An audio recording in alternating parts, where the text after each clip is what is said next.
De acuerdo con la nueva norma 024, a partir de este domingo los residuos inorgánicos se deben entregar por separado, esto es, en reciclables y no reciclables.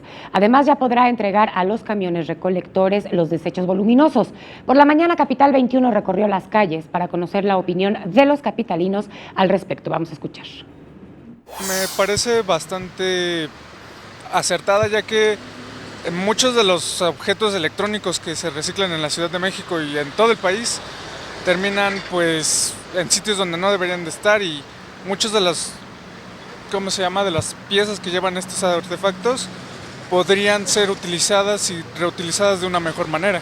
Si la gente la llevamos a cabo, pues evitaremos tirar esos artículos en la calle y que se los lleve el camión, ¿no?, para mantener limpia la ciudad.